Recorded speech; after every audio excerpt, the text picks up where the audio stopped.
امریکی صدر ٹرمپ نے دعویٰ کیا ہے کہ امریکہ نے ناکہ بندی کی خلاف ورزی کرنے والے ایک ایرانی بحری جہاز کو نشانہ بنا کر اس پر قبضہ کر لیا۔ اس سے پہلے انہوں نے آبنائے ہرموز سے گزرنے والے بحری جہازوں پر ایرانی فائرنگ کو جنگ بندی کی خلاف ورزی قرار دیا تھا۔ ٹرمپ نے کہا ہے کہ امریکی فوج نے ایک ایرانی بحری جہاز کو روکا جو آبنائے ہرموز پر امریکی ناکہ بندی کی خلاف ورزی کی کوشش کر رہا تھا۔ توشکا نامی اس بحری جہاز نے ناکہ بندی کی خلاف ورزی کی کوشش کی جو اس کے لیے بہتر ثابت نہیں ہوئی۔ جہاز تقریباً 900 فٹ لمبا اور ایک طیارہ بردار بحری جہاز جتنا وزنی ہے۔ امریکی بحریہ کے گائیڈڈ میزائل ڈسٹرائر نے خلیج عمان میں جہاز کو روکا۔ جہاز کو روکنے کی وارننگ بھی دی لیکن ایرانی عملے نے سننے سے انکار کر دیا۔ امریکی بحریہ نے جہاز کے انجن روم میں سوراخ کر کے اسے روکا۔ جہاز اب امریکی مرینز کے قبضے میں ہے اور ہم دیکھ رہے ہیں کہ جہاز میں کیا ہے۔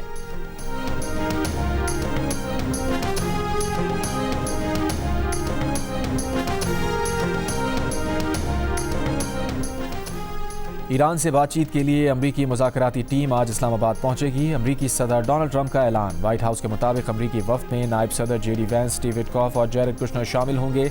امریکی ٹی وی کا کہنا ہے کہ ایرانی وفد منگل کو پاکستان پہنچے گا۔ وفد انہی شخصیات پر مشتمل ہوگا جس نے پہلے مذاکرات میں شرکت کی تھی۔ ایران کی جانب سے باضابطہ طور پر وفد بھیجنے کی تصدیق نہیں کی گئی۔ امریکی اخبار سے گفتگو کرتے ہوئے صدر ٹرمپ نے کہا کہ مذاکرات کی کامیابی کی صورت میں وہ پاکستان آ سکتے ہیں۔ امریکی ٹی وی کے مطابق ایرانی حکام توقع کر رہے ہیں کہ بدھ کو جنگ بندی میں توسیع کا علامتی مشترکہ اعلان ہوگا۔ معاملات ٹھیک رہے اور صدر ٹرمپ پاکستان جانے پر راضی ہوئے تو ایرانی صدر بھی پاکستان جا سکتے ہیں۔ اگر دونوں صدور پاکستان گئے تو دونوں مشترکہ اعلامیے پر دستخط کریں گے۔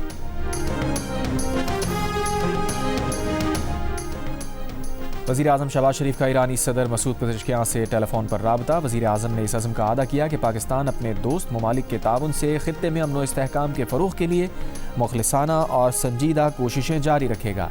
وزیر اعظم نے ایرانی صدر کو سعودی عرب، قطر اور ترکی سمیت مختلف عالمی رہنماؤں کے ساتھ حالیہ ملاقاتوں کے بارے میں بھی آگاہ کیا۔ صدر پزشکیان نے وزیر اعظم اور فیلڈ مارشل کا امن کی کوششوں میں پاکستان کے مضبوط عزم پر شکریہ ادا کیا۔ انہوں نے اعتماد کا اظہار کیا کہ ایران اور پاکستان کے درمیان تعلقات آنے والے دنوں میں مزید مستحکم ہوں گے۔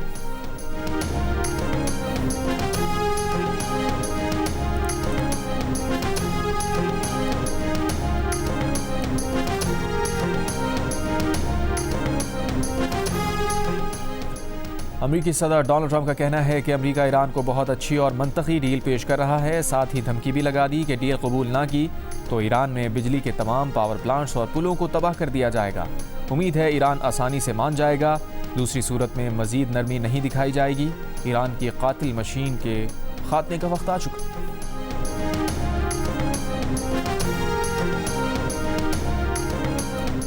پاکستان میں ایران کے سفیر رضا میری مقدم نے کہا ہے کہ بین الاقوامی قانون کی مسلسل خلاف ورزی کر کے، ناکہ بندی کر کے، ایران کو مزید جنگی جرائم کی دھمکیاں دے کر اسے غیر منطقی مطالبات پورے کرنے پر مجبور نہیں کیا جا سکتا۔ نہ ہی ایسا کیا جا سکتا ہے کہ وقفے سے فصاحت و بلاغت کے جوہر دکھا کر یہ دعویٰ کیا جائے کہ ہم سفارتکاری کا راستہ اختیار کیے ہوئے ہیں۔ انہوں نے کہا کہ جب تک ایران کی بحری ناکہ بندی جاری ہے، اختلافات موجود رہیں گے۔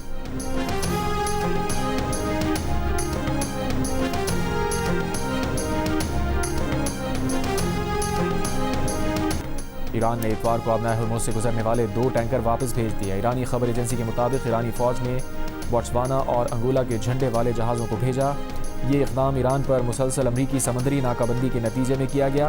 دوسری طرف کے پی ٹی ذرائع کے مطابق آبنائے ہرموز سے گزرنے والا پاکستانی جہاز کراچی پورٹ پہنچ گیا۔ شالامار جہاز یو اے ای سے خام تیل پاکستان لایا ہے۔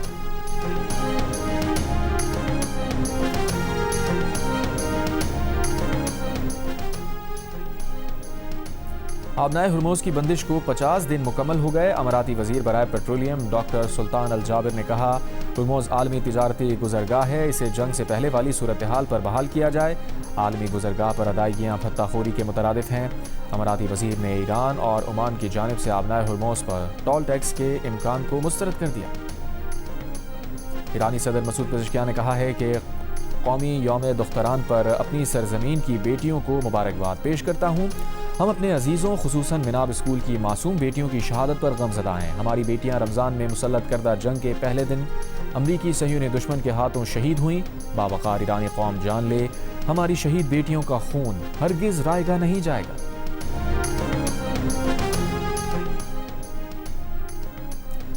راولپنڈی میں سیکیورٹی ہائی الرٹ، اہم شاہراہوں پر پولیس کی اضافی نفری تعینات۔ اسلام آباد میں ریڈ زون اور کورال سے 0 پوائنٹ تک ایکسپریس وے پر ہر قسم کی ٹریفک کے لیے بند کر دی گئی۔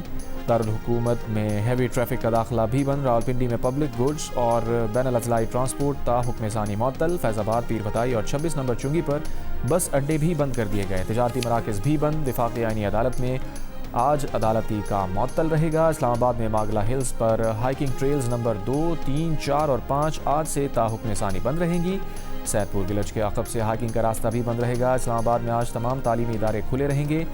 ڈپٹی کمشنر کے مطابق ابھی تک تعلیمی اداروں کی بندش کا کوئی فیصلہ نہیں کیا گیا۔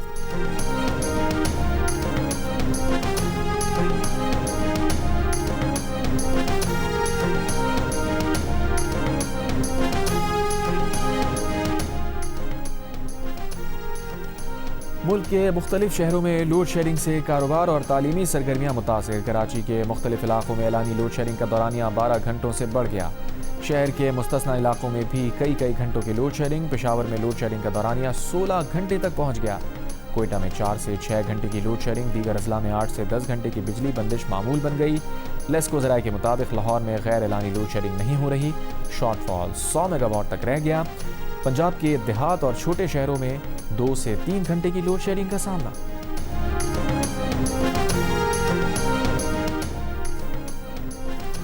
گرمی بڑھنے کے ساتھ ملک میں بجلی کی طلب میں اضافہ۔ ذرائع کے مطابق پاور ڈویژن نے خط لکھ کر پیٹرولیم ڈویژن سے LNG کے 4 کارگو مانگ لیے۔ خط میں LNG نہ ملنے سے لوڈ شیڈنگ بڑھنے کا خدشہ ظاہر کیا ہے۔ کہا گیا ہے کہ LNG کی عدم دستیابی پر مہنگا ڈیزل استعمال کرنا پڑے گا، جس سے بجلی کی پیداواری لاگت بڑھ جائے گی۔ ڈیزل کے استعمال سے صارفین پر فیول ایڈجسٹمنٹ کا بوجھ پڑے گا۔ پیٹرولیم ڈویژن قطر سے LNG کارگو منگوانے کے لیے انتظامات کرے۔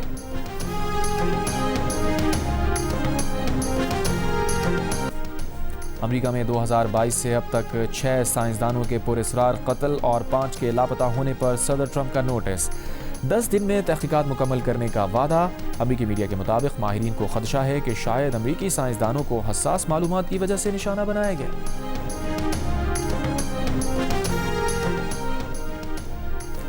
امریکی ریاست لوزیانہ کے شہر شریف پورٹ میں فائرنگ، 8 بچے ہلاک۔ امریکی پولیس کے مطابق پولیس کارروائی میں مسلح حملہ آور مارا گیا۔ واقعے کی تحقیقات جاری۔ اور خزدار میں شرط پسند عناصر سے فائرنگ کا تبادلہ، لیڈی کانسٹیبل ملک ناز سمیت 2 اہلکار شہید۔ وزیر اعلیٰ بلوچستان میر سرفراز بگٹی نے کہا، بلوچستان میں دہشت گردی کے خلاف جدوجہد میں پہلی خاتون پولیس کانسٹیبل نے بہادری کی مثال قائم کرتے ہوئے جام شہادت نوش کیا۔ ان کے شوہر عبدالغنی بھی پہلے ہی وطن پر قربان ہو چکے۔ پولیس کانسٹیبل ملک ناز کی قربانی عظیم ہے۔ حکومت بلوچستان مشکل گھڑی میں ان کے بچوں کے ساتھ کھڑی ہے۔ خزدار میں فائرنگ کے واقعے میں ہیڈ کانسٹیبل سمیع اللہ بھی شہید ہوئے۔ وزیر اعلیٰ نے کہا، شہداء کی قربانیاں قوم کا قیمتی سرمایہ ہیں، انہیں کبھی فراموش نہیں کیا جائے گا۔